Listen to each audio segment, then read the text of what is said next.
How would you like to achieve your first million? And today we have Amy, a woman entrepreneur, and she's the founder of Beanie Beyond Medicine Soursop solution of product. But Amy Lacey is a visionary entrepreneur and health advocate, widely recognized for founding Cali'flour Foods, the innovative brand that pioneered the cauliflower pizza crust and sparked $1 billion industry.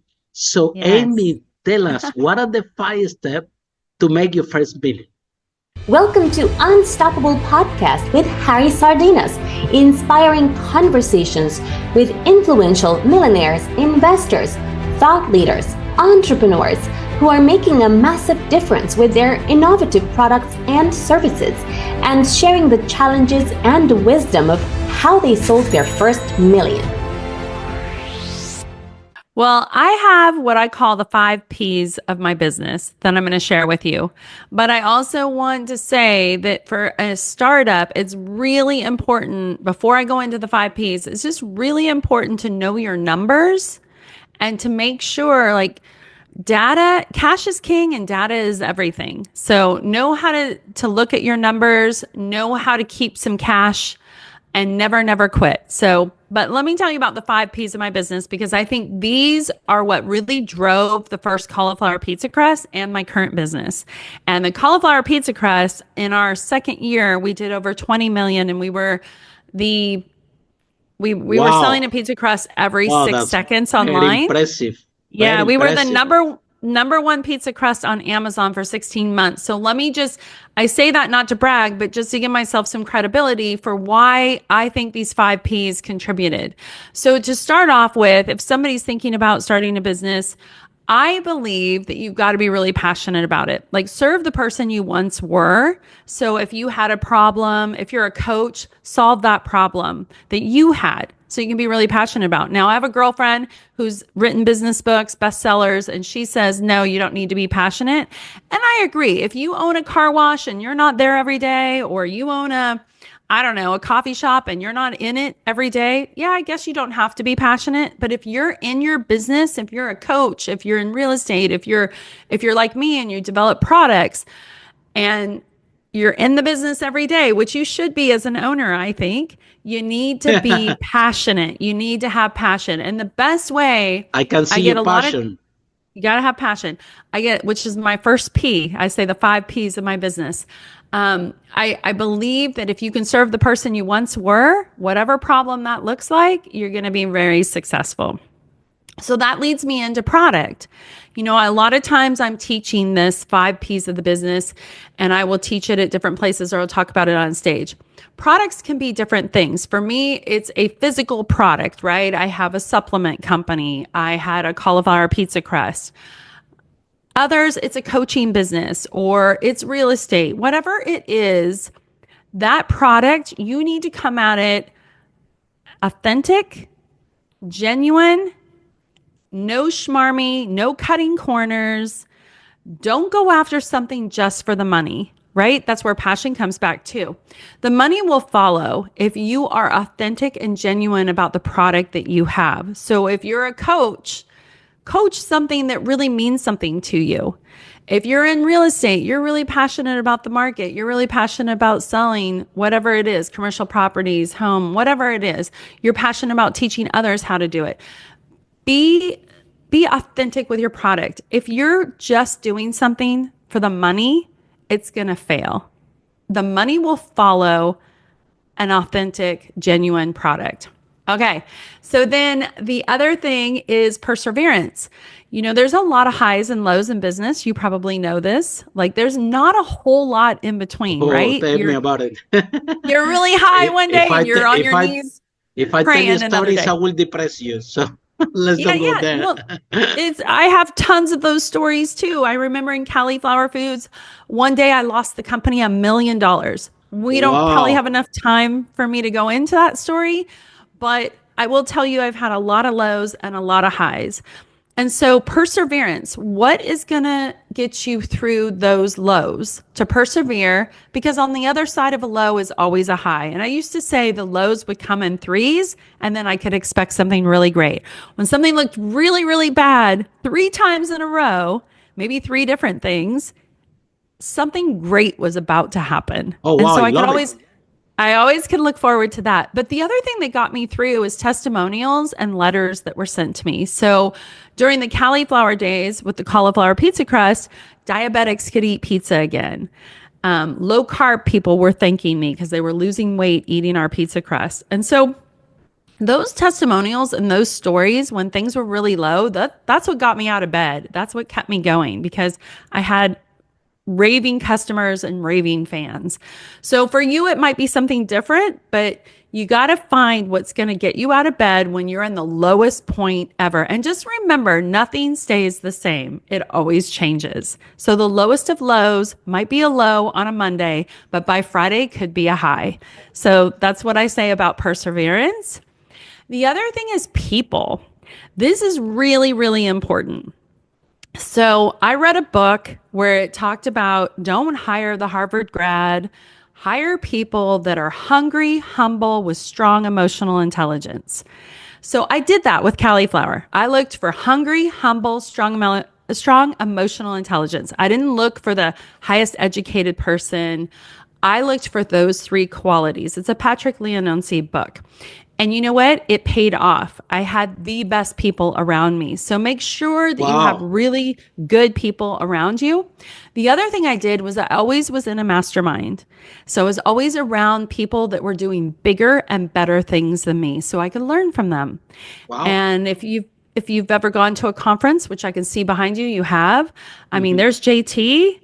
I think Tony Robbins was in there. Like these are like Tony Robbins. Go to one of his seminars and you're going to walk away with new skill sets, you know? So I think it's important to put yourself in the room with people that have done bigger and better things before. So another thing is people. And then your internal team, get those hungry, humble with strong emotional intelligence. And then finally, my last P, which I think is one of the most important ones, is paying it forward. Now, paying it forward can look like a lot of different things. When we first started out with cauliflower, we had no money. So we were donating a little bit to a cause and we were working the cause as a team.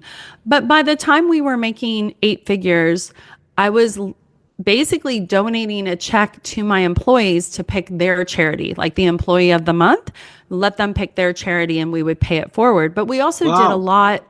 Yeah, we would do a lot as far as like volunteering and also donating money. But here's another thing that paying it forward did for me.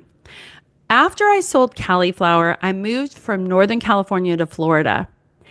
And the venture capitalists, I was no longer the CEO and they fired my team. I didn't have my team anymore and I felt lost and I got really depressed, to be honest with you. I didn't know what my purpose was. Wow. Yeah. That's venture capitalists can change things a lot. I've learned that the hard way. But I literally didn't know myself. So I went into a total funk. I got really depressed again. I'm known to be a binge eater when I get depressed. So I was binge eating and I wasn't functioning well because I lost my entire identity. The way that I got out of that funk was paying it forward. So COVID hit right after I moved. And a lot of people that had brick and mortar businesses were suffering, as you know. A lot of doors were closing. So I made myself available. I consider myself an e-commerce genius, and that's how I sold. Oh, you definitely are. And so what I did was I started a business called Brick and Mortar to Click and Order, and that was basically taking your brick and mortar business and going online. While I charged some people because they wanted really extensive help, and I hired my old cauliflower team to help me. Others, I just volunteered to help them get them on their feet, like get their business online and get them back to earning some revenue. And when I started that business, I got out of my depression and out of my funk. I was paying it forward. I was using my skill set and paying it forward. And a lot of it was volunteer. The other thing I did was this Warrior Women's event where I gave away scholarships to females that were starting businesses. And that was, if you have the monetary ability to give money away, that's great. But it's more about just helping people and getting out of your own way. Because if you're not volunteering or doing something, you're wallowing in your own self pity. And that's what I was doing. So the minute COVID hit, I realized I had a skill set that I could help others, and it totally cured me. Like it was better than any antidepressant. So So, those are the 5 P's of my business, and I really contribute all of those to the success I've had.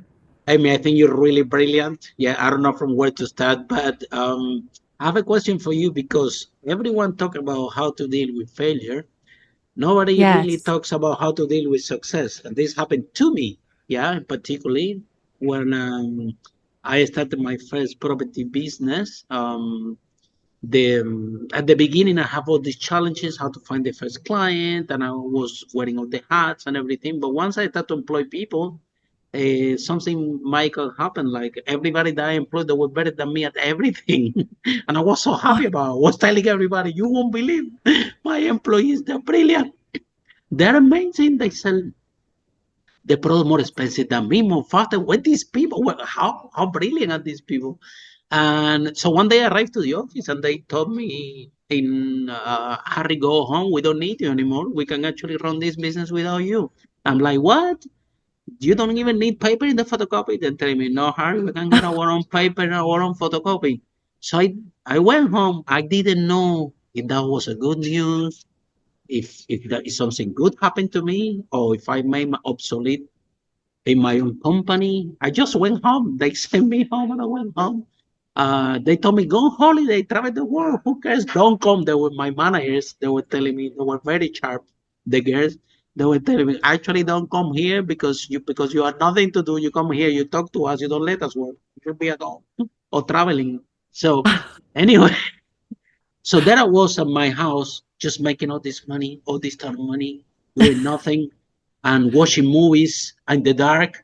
And I was this type of person that I was this kind of boss that I wanted that when they go on Friday for a drink, they take me with them. It was my biggest fear. Like, no, no, no, let's don't invite the boss. He's the boss. Let him out. Let's go without him. No way Mm, that always happened in my company. I was with my team as most close as possible in the culture to make sure they don't let me yeah. out when they're going to have fun. So I was one of them, and all of a sudden now they're sending me home, and now I cannot be one of them anymore. They so and then my brain is at home watching movies all day, and all this money coming, and I'm thinking, how come I'm doing all this money, doing nothing? This is something wrong with me. And then I went and opened a restaurant, and I lost over 200,000 pounds and 2 years of Oh, my life. And I mean, I don't regret it. It was the biggest MBA in business, master in business administration to have yes. my whole life. Because when things don't work, is when you actually learn a lot. Yes. But again, you somehow you can say that I could travel the world. This is what they wanted from me. My team, they didn't do it. I could do invest in property. I could do a lot of things, but that negative emotion that you have in that process of building that business, if you don't release that and then you're out of it, it's like you lose your identity. So you don't know what Exactly. to do, and you are one minute to make one decision that you can actually lose it out. Yeah, talking Yeah. because of True. True. experience. So Amy, how you managed to, and someone in this podcast did a story, by the way, that it was one person that they they was exiting the company, and they were offering a lot of millions for it, and the person was coming always saying, "Well, I don't think it's the right price. Well, I want to wait 3 months." And everybody was telling me, "Come on, they give you very good money for the business. Just let it go." And in the end, what happened was that the person didn't want to actually sell the business because he was thinking himself, if I sell this, who I'm gonna become? My people in my community are not gonna talk to me anymore because I'm not gonna be one of them anymore. I'm gonna be the multi-millionaire with this big house, and it was just a simple guy with just a successful business, and the guy was hiding with blaming everything.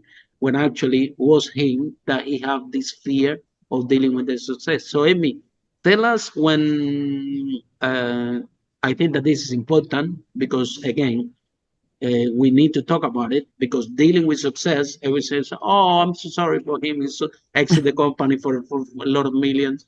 And well, it can have a huge impact on your mental health because we've been there. So, Amy, tell us how you overcome that challenge, which I know that is huge because your head don't stop. It's keep Yeah. going on and on and on and on and on. And you cannot even Yeah. sleep. You get depressed. So how you overcome to and where do you find help? Because again, not too many people talk about this. Yeah, this is a great. Well, first of all, thank you for sharing your story. It's like I felt like I was part of it. Like I relate to that so much. And secondly, I love that you have these people that were just loyal to you and they could send you home. Like you did something really right. And culture is everything. When I had my team before the venture capitalists came in, we called ourselves the Cali family. And I Oh actually let wow. I let my team pick their own titles. So we didn't have traditional CEO, COO, CMO. They picked their own titles and everybody had a place. And I will say that a They couple can name people. themselves however they want it, right? Yes, Wow, I that's mean I had to amazing. I approved it, but Yeah, yes, I exactly. let them pick their title and it told me a lot about them, Hmm. what they picked. But I had a couple people that didn't fit in the positions that I put them in. And so rather than letting them go, I put them in a different position and tested that. And there was one woman who I had to put in 4 different positions before we found something that she really thrived in.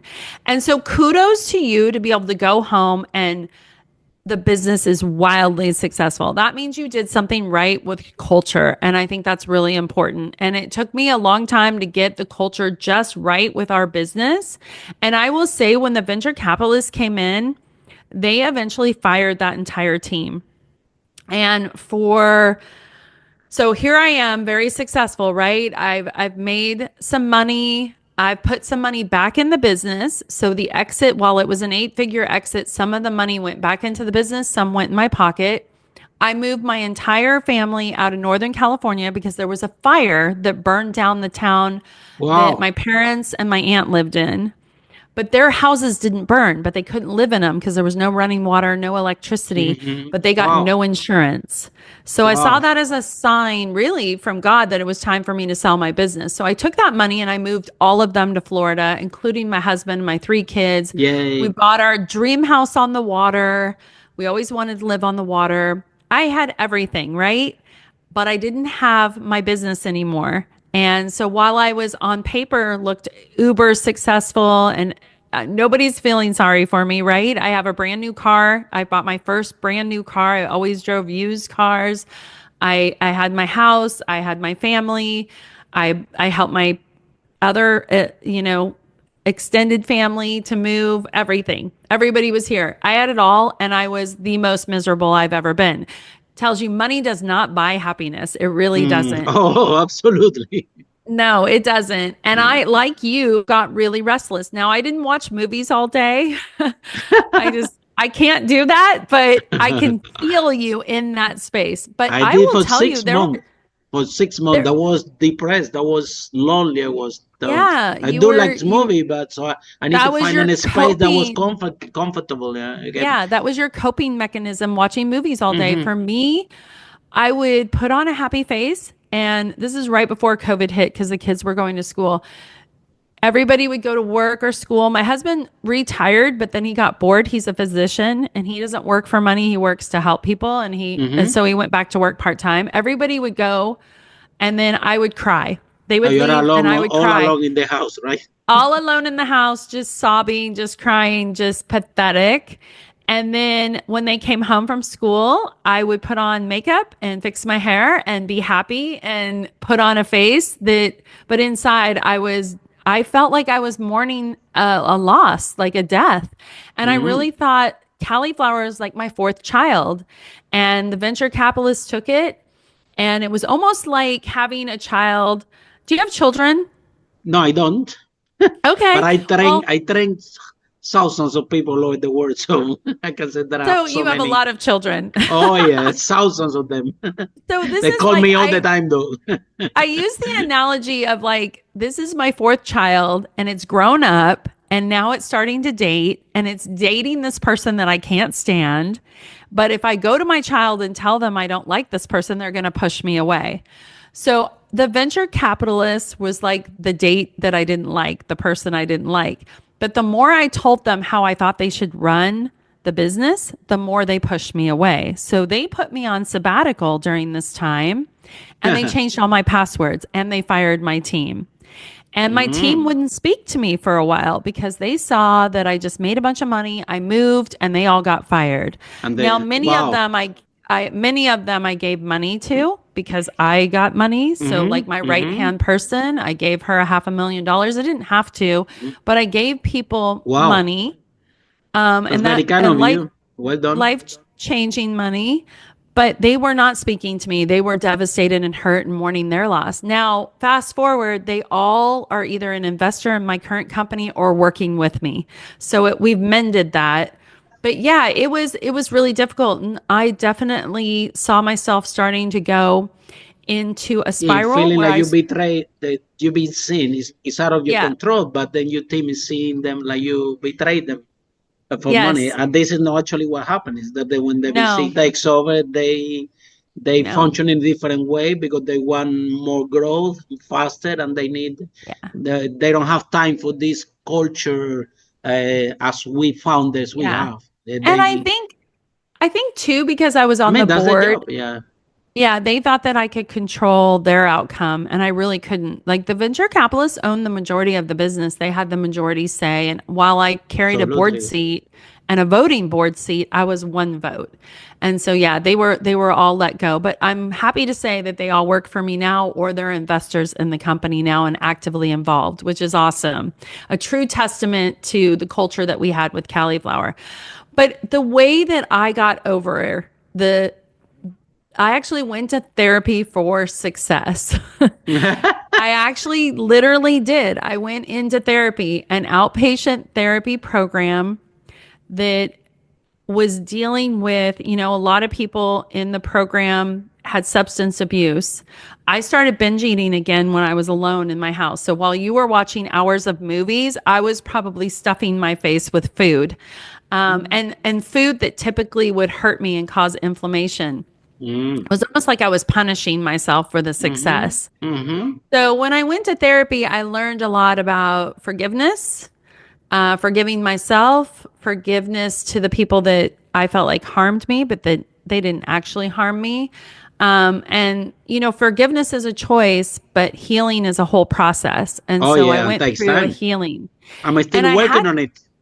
Look I at had me, to. I'm a little bit overweight. I'm still working on the case. Well, I had to go back and deal with my childhood trauma too.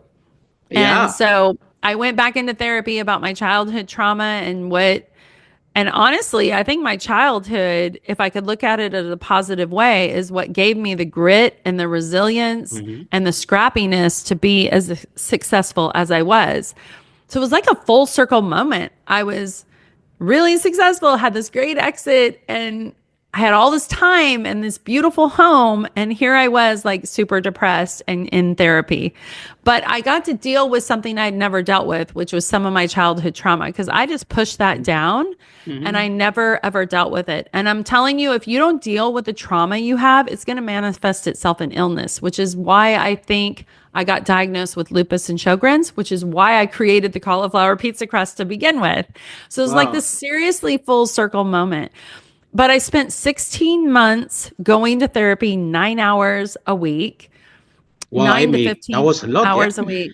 Yeah, it was a lot, but I learned so much. I learned so Absolutely. much.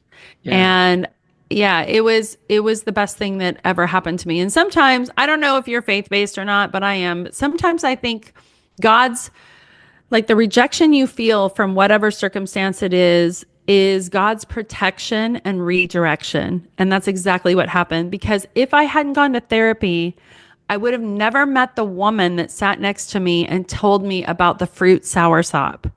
which is now my new company. I learned Wow. about Soursop from this woman that randomly happened to be sitting in a group therapy session with me, told me about how she was using Soursop for her daughter that had cancer. And I researched it. I started getting the fruit. I started playing with it. I started doing innovation. And 3 years later, I'm launching a company with Soursop in it. Wow. Are you back in the game again? Yeah. And I'm back in the game. And a lot of people say, why would you do that? Why wouldn't you just exactly. retire? Go to the beach. Yeah, you're in I Florida. love Come the on, beach. go to Miami Beach. Travel I the love the world. Take some time I, for yourself. Don't do it. I So love I the think, beach. I mean, And to be honest, yeah. yeah. This is who define who we are. You see, at the beginning, you when you doing this, I want to make $1 million. I want uh, to become a millionaire, and this is what I want to do. And then when I make the money, I'm gonna go to the beach. This is an idea that you only have in your head, but actually happens. After a week that you're in the beach, you're bored, right? Yes. You want Yes. you start to think, what am I doing here? And Well, look at like we talked about Tony Robbins. Look at him. He's yeah, a bazillionaire and he still is out there doing it. He loves absolutely, to make an impact in people's lives. And there he is and absolutely. behind us in the screen.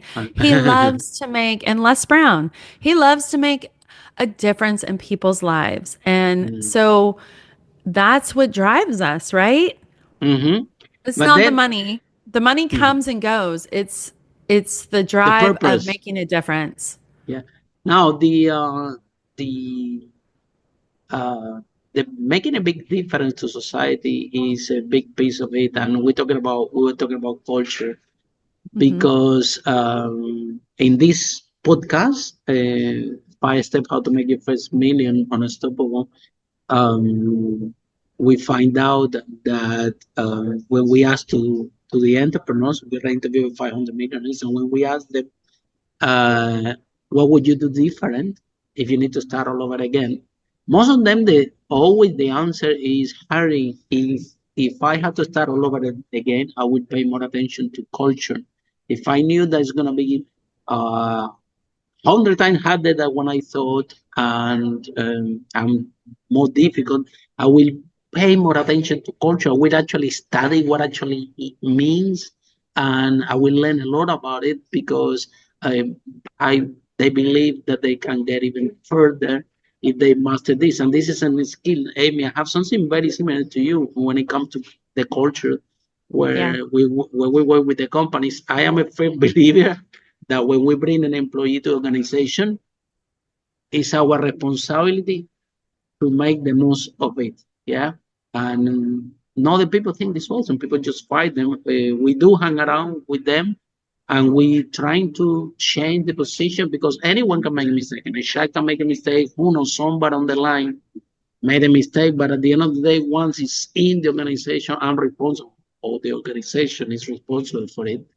And it's our role to don't let them behind and try to get the most of it. Don't get me wrong. Some people we tried in different positions. In the end, Yeah. they It didn't didn't work. fit because the values didn't fit with the values of the company. Our company, we always run uh, with everybody had to be very proactive. So something like, for example, this is not my job. I haven't heard this in my team in 17 years.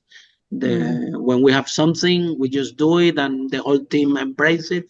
Starting from this podcast, I went one day and told them, "Look, I want to do a podcast," and they tell me, "What?" My tea director says, what is that thing?" I say, "I don't know." My girlfriend, Lily, she's also an international speaker. She's a book publisher. And she started, "Harry, you should do a podcast. Let's do a podcast." And she started with this podcast thing. I didn't even know what was that thing. So I got a meeting with my tea director saying, "I want to do a podcast." My team director is telling me, "What is this, Harry? What podcast?" Yeah, yeah, I want to do one. So they told me, "Harry, give us 3 weeks and we're gonna come back to you." Yeah. So after 3 weeks, you won't believe they came back and tell me, "Harry, listen to me. Just press the button.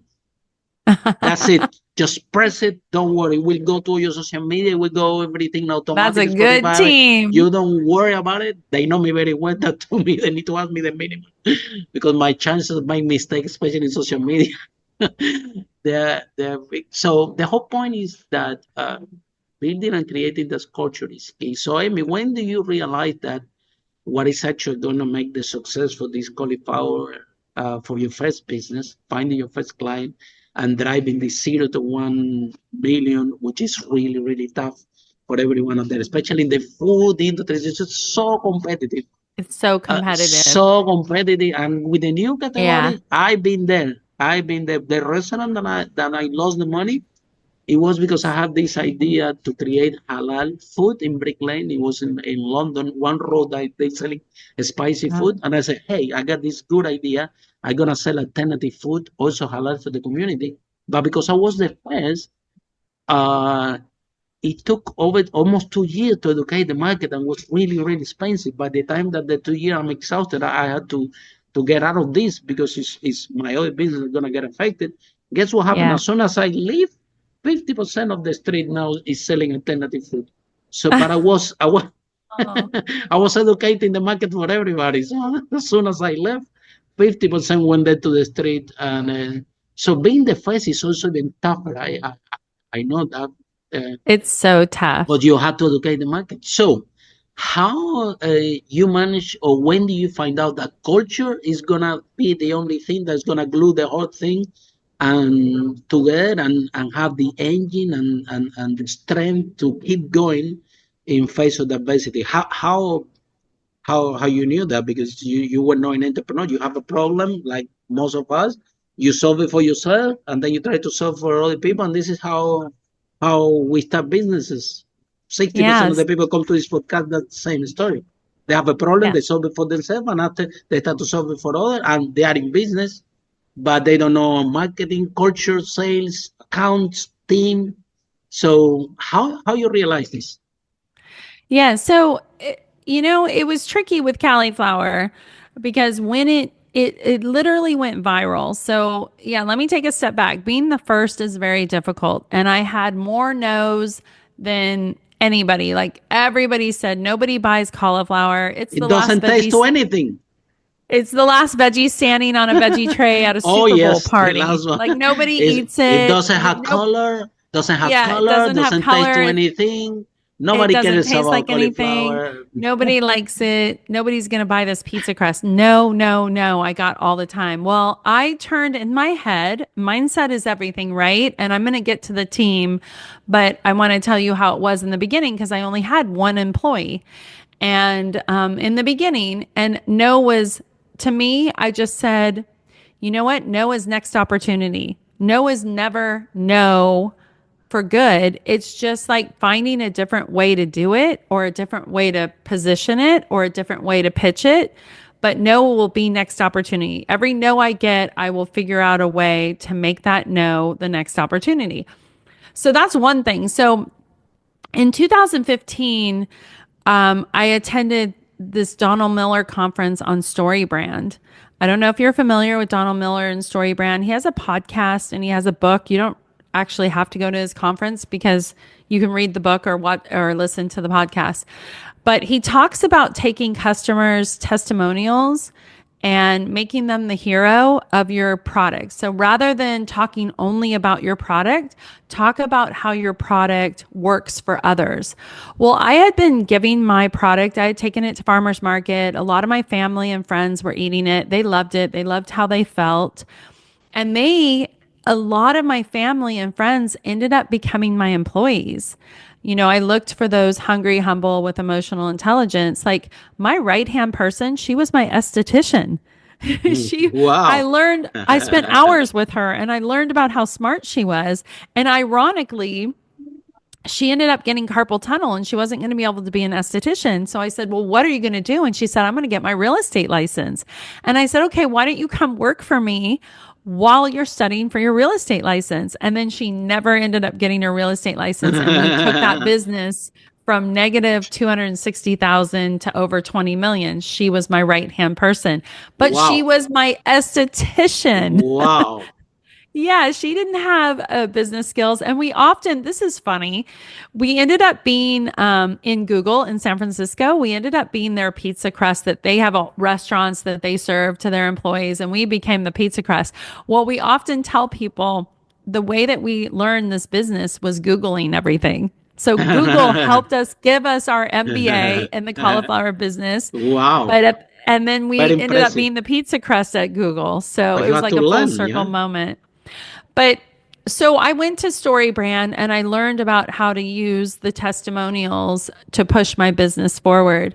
And I learned that culture was everything. And I learned the power of email also, a Jeff Walker book that I read, The Power of Email. And in email, we ended up doing $6 million in email in 2018.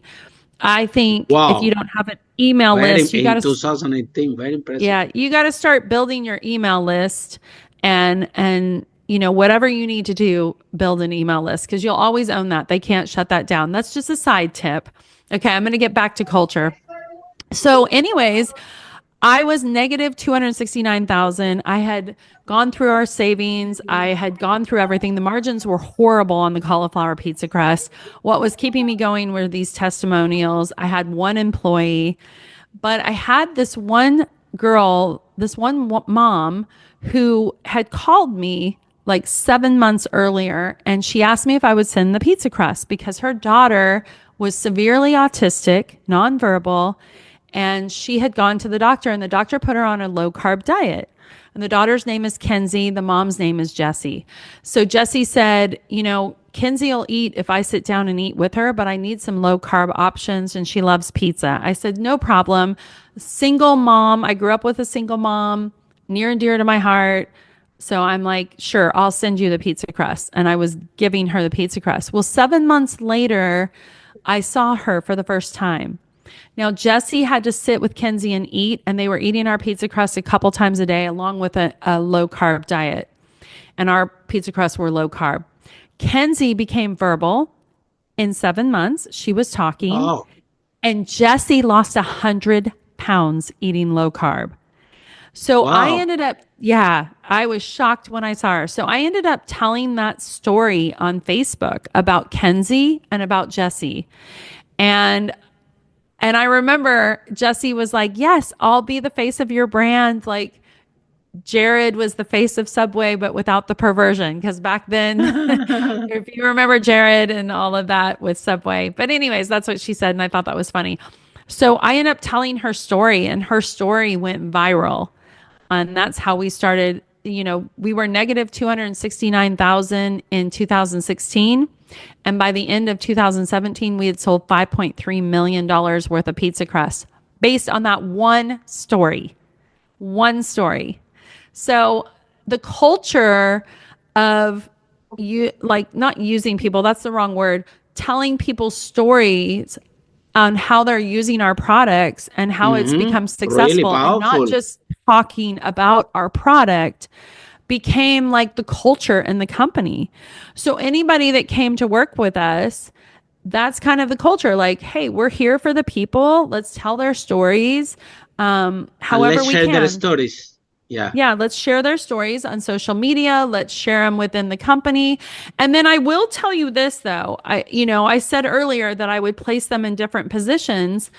There were times where we had toxic people, and as a Yeah. company, we all It's knew it. And impossible not to have it because you have when, to get rid of them right away.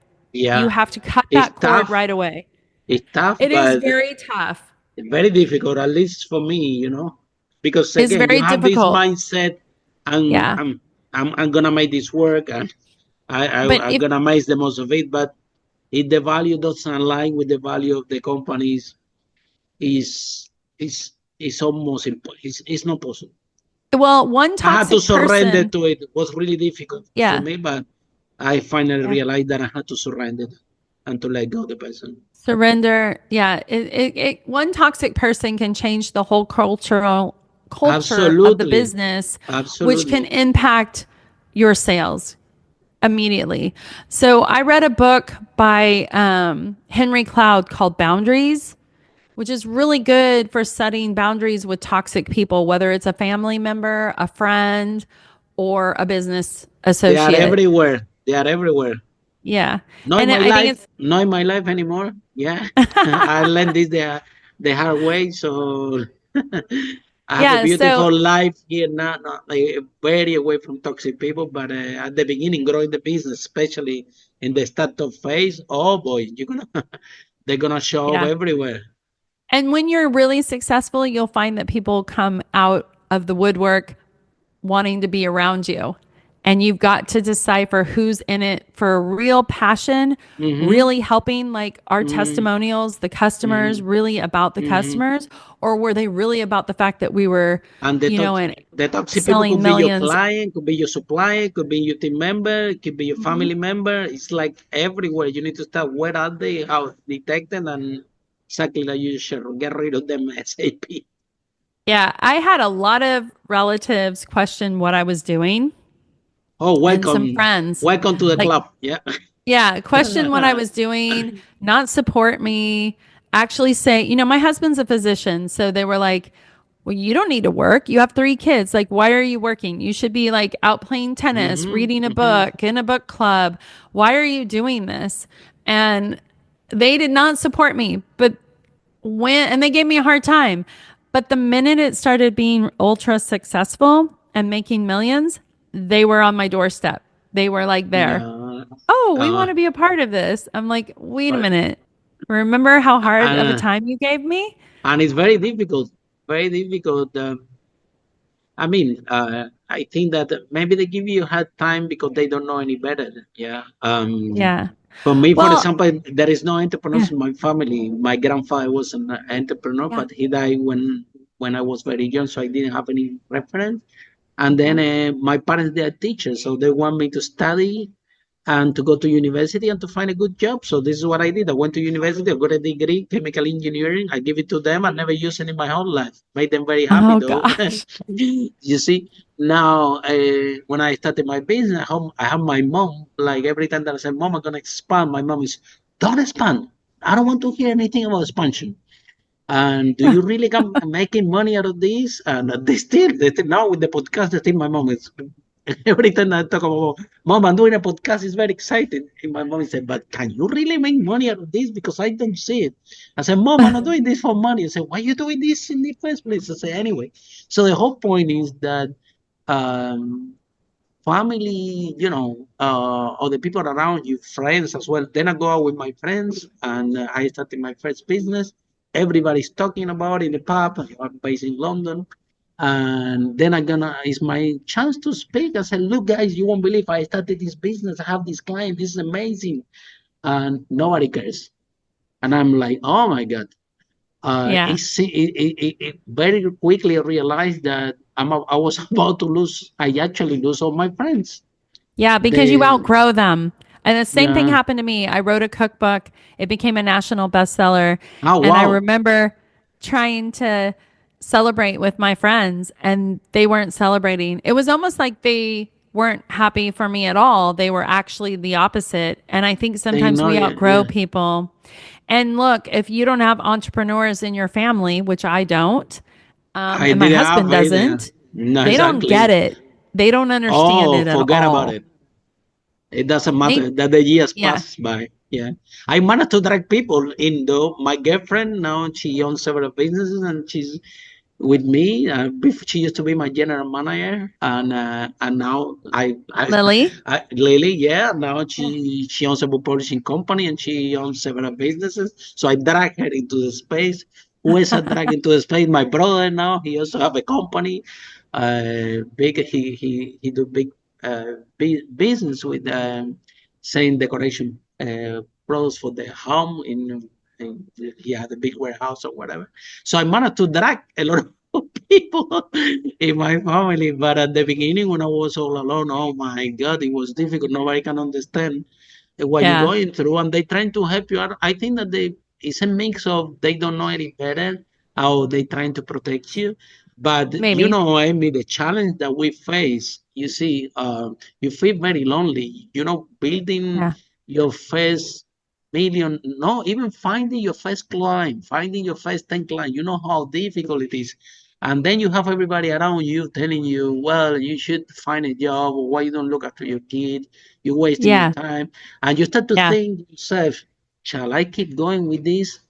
Maybe they are right because, pushing and pushing every day, and this is not working. And as you have a lot of internal conversation, that all this, Amy, in the end of the day, it leaves a print in your emotional. I think all these Yeah, negative emotions absolutely. stay there, and I think that this is what happened to me, and this is why I make the wrong decision in the restaurant. Well, you never know in business what is wrong and what is right, because I did learn a lot about it. I was sure that after I failed so bad, that Yeah. I was sure in my life what I didn't want never again. One of the things was that I didn't want a business that I had to be Monday to Sunday there, 12 hours, and otherwise I cannot make it work. I didn't want toxic people in my life. So after this big failure, you evaluate and you step back and you can define what you want for your life. But at the end of the day, it's a lot that goes through your mind, and what we go through that nobody will never understand it unless that they Yeah. start a growth business. But these negative emotions, if you don't manage to release them, they can become physical. They end up in physical pain. You Yeah. can get You depressed, can give you a heart attack, Yep. can end up Yep. with cancer. How many people with millions we hear that, oh, he has a heart attack? And how can we have a heart attack? This guy's a multimillionaire. Well, Yeah. these negative emotions are this process of dealing with all the pressure. Um, so this happened to me actually, and I need to go through the similar process like you. A lot of, you see, I start to speak all over the world.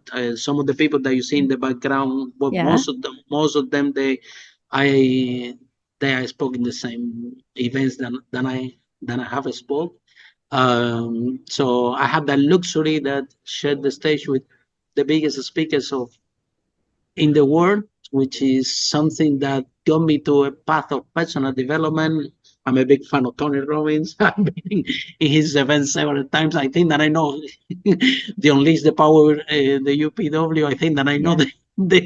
the course better than him. I've been there, I think, 5 times, and It's really important to put yourself in yeah. those rooms And because you're with when like-minded people. exactly, as long as you start to put yourself at beginning and in this room, and then understand more entrepreneurs, and actually I developed this workshop speakers and leaders, which is help entrepreneurs to become the fear of public speaking, which is the biggest fear that the human being can have. Yeah. So that fear is showing up in the business, in the relationship, everywhere. So once they break through that, they are empowered. So we create this workshop also, which was famous all over the world. We did in Singapore, Mexico, Dubai, Peru. So we Mm, did it all over the world.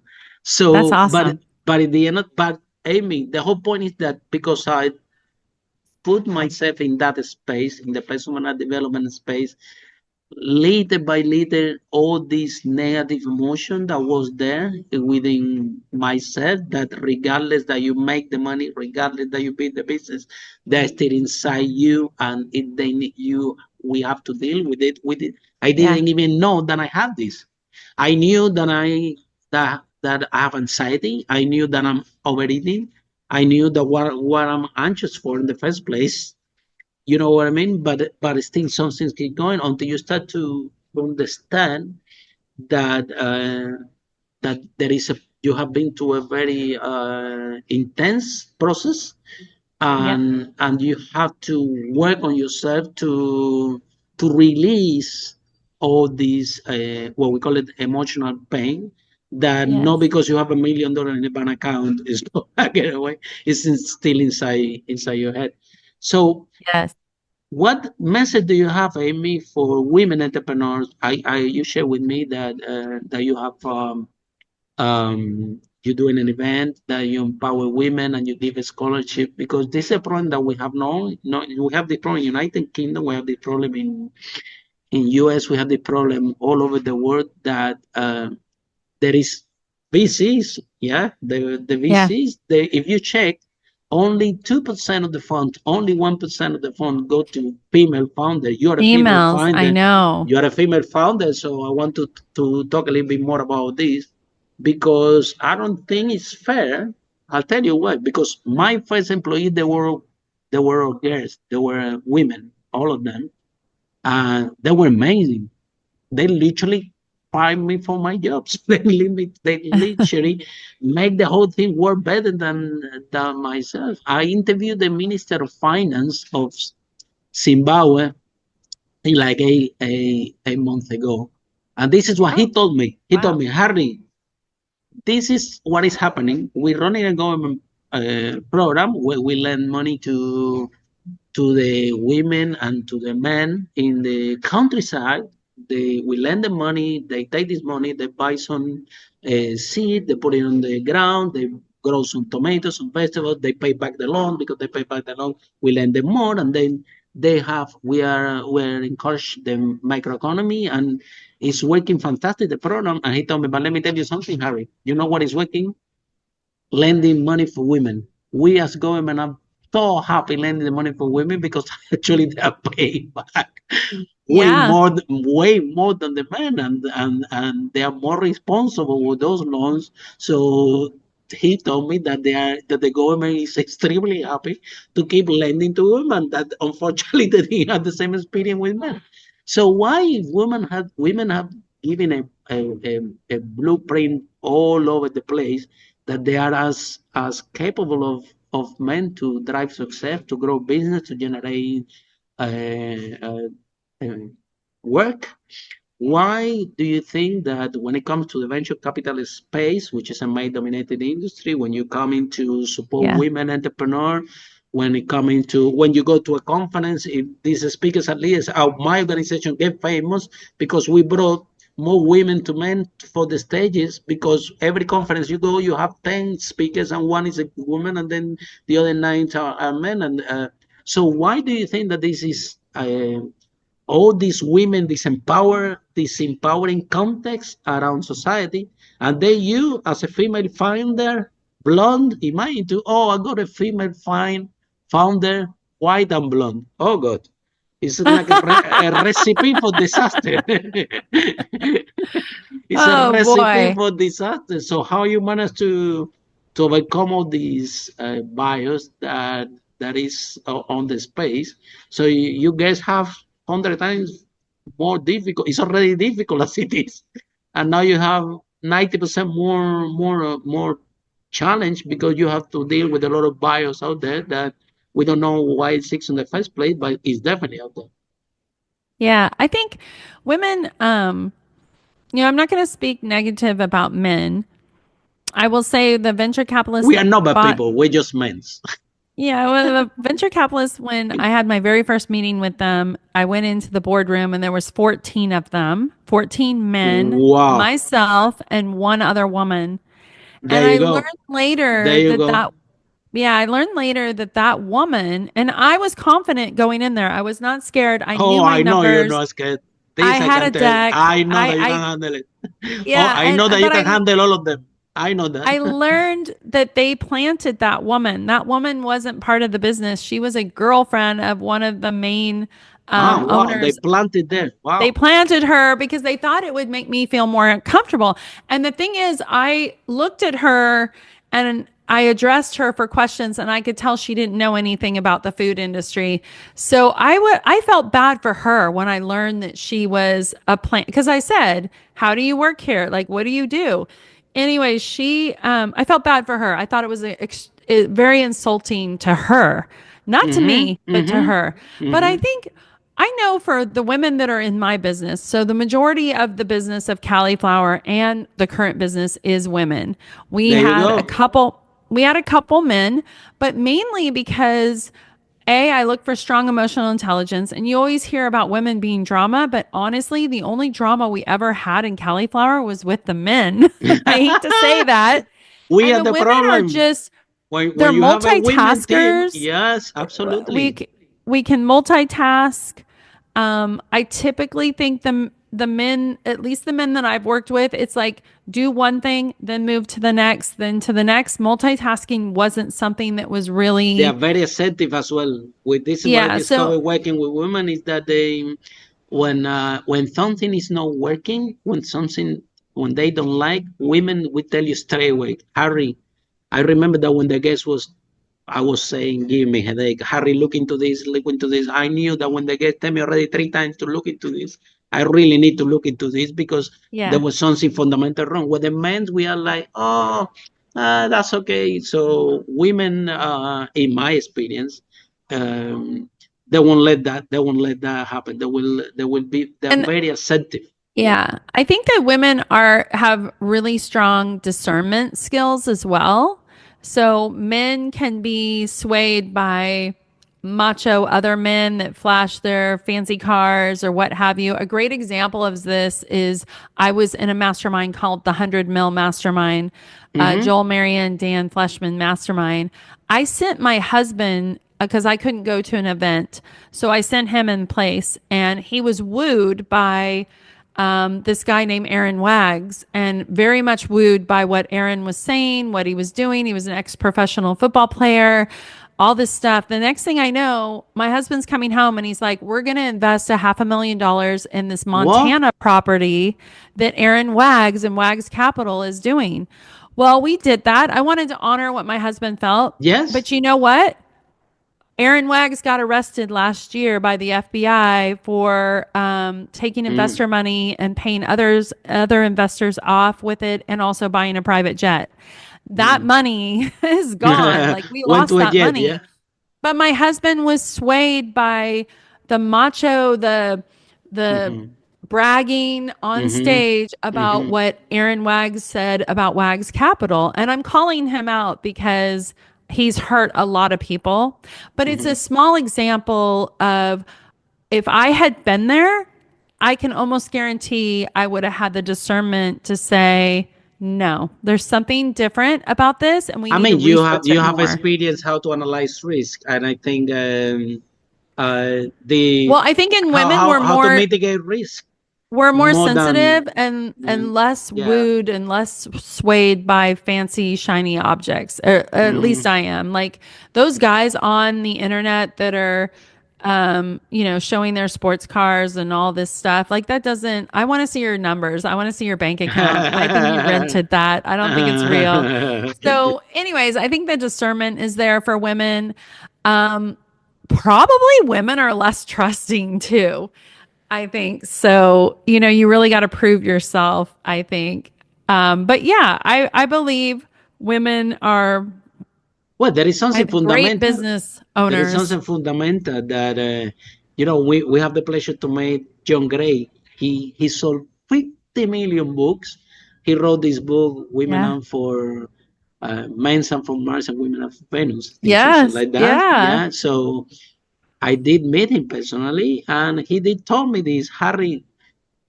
You, they are different. You're different. Men are different to women. I can tell you, I saw 50 million books on the topic. Yeah. However, when you have business, so what it means, what John Gray means is that when you have a business, you need to maximize the potential of everyone. And if you have somebody, if you have men which have some skills and some views how they mitigate risks and how they behave, and then you have women on the other hand, well, how can you maximize? My team was not only women, was not only mainly women. It was most of them were women, and then we have few men. Yeah. However, you as an entrepreneur, as a founder, you have to know how to create that culture and how to get the most out of them. And I did notice that when I'm in the 0 to 1 million, when you start and you grow in a company, you really need your team to talk to you directly and tell you what is wrong with your product, what is wrong with your client, what is wrong Yeah. with this, what is wrong, Absolutely. so you And you quickly need to can be fix it. willing. I You need did to be find that willing to women, yeah, hear. yeah. Yeah. Hear Look, them without women, an ego. women, when you ask women to go out, they tell you, no, I don't want to go out with you. I say, why? Because you're ugly. They will tell you straight away. Oh, They will tell you straight away. it's not Yeah. So I've been, nice. well, but this is what it is. They're very assertive, and for business, it's brilliant. So I will encourage. I mean, I think that there is a lot of work that we have to do in terms of bringing more business to more women in business I agree. in all the spaces. I think that the whole society is missing out. Yeah, and Yeah, I agree. you are a great example. So I encourage you to keep talking. Thank you. To women, keep encouraging women, keep being a good role model for women. I really appreciate that you brought your team back in this new product, and Yeah. you're back in the game in the food industry. So, what Yeah. message to conclude? What message do you have for female wannabe entrepreneurs?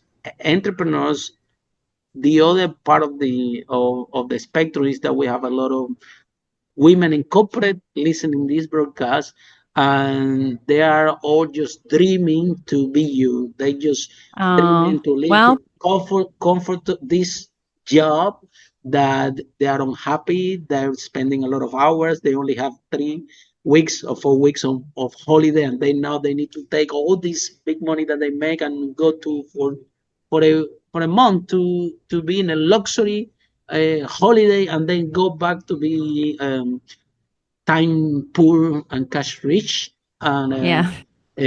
situation, and which is and they are all looking forward to have your life. They do have the skills. They're very clever. They just have the fear to. I mean, if you can do it, I think anyone in a corporate America can actually.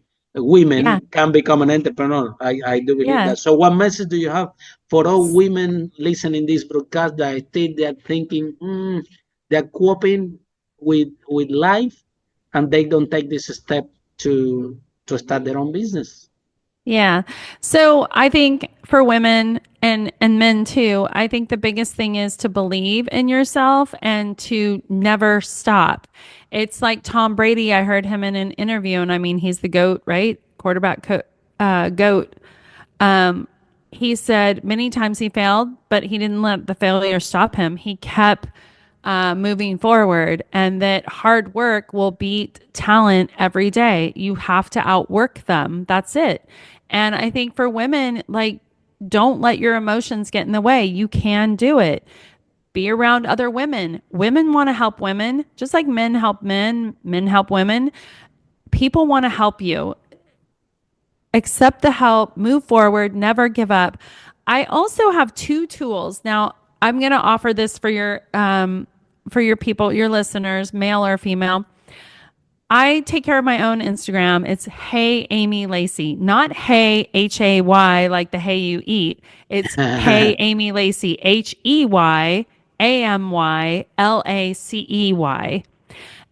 If you DM me, I take care of my own Instagram, and I will send you my SWOT analysis, which is strengths, weaknesses, opportunities, threats. I use it a little bit differently to make decisions. It really helps guide me. It's kind of an internal compass, external compass, so to speak.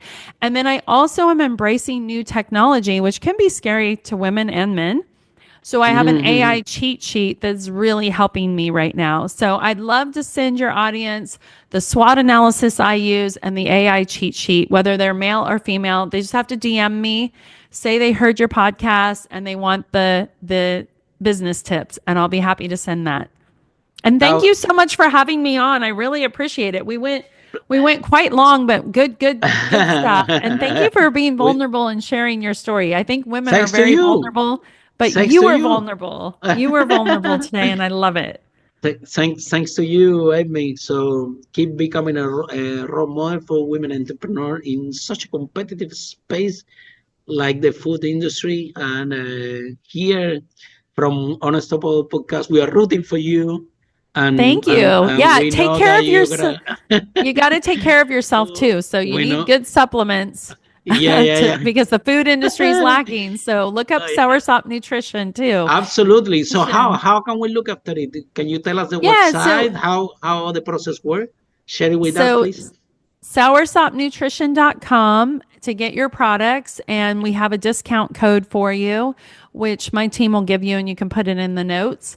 You definitely want to be consuming soursop on a daily basis. And the shakes that we have are full of vitamins, every vitamin possible. Plus, we use Irish sea moss. We have electrolytes because you should be hydrated all the time, and you should have the right Absolutely. amount of sodium, not too much. And then we also have the gummies, which are a daily immunity booster. Basically, it boosts immunity, like crushes airborne. It does so well. So for weight management, immunity boosting, cell regeneration, our products are amazing, and you will feel so good that you're never going to want to quit, and you're going to become successful at whatever you do. I can almost It's gonna give you the that. energy, yeah. Then You the will people have the energy. that will be your Yes. testimonial. Hey, make a million. I have so much energy because Yes, thank you for the Soursop. No, Google the fruit and you'll see how powerful the fruit is. And for the price of one piece of fruit, we have a month's worth of supplements, and they're Wow. good. The gummies taste delicious. So do Wow. the shakes. So do the Believe you, electrolytes. definitely you're an authority on this space, so you do know what you're talking about. And I wish you the success, and for all of you listening Thank you. the Unstoppable Podcast, and follow us in our social media and Spotify and Apple. See you in our next episode of Unstoppable, how brave entrepreneur like Amy break that wall and achieve the first million. Bye for now. Thank you so much. Follow us for more interviews with world's most influential, audacious entrepreneurs that overcame challenges and adversity, providing you with the blueprint of how they sold their first million so you can grow your business exponentially.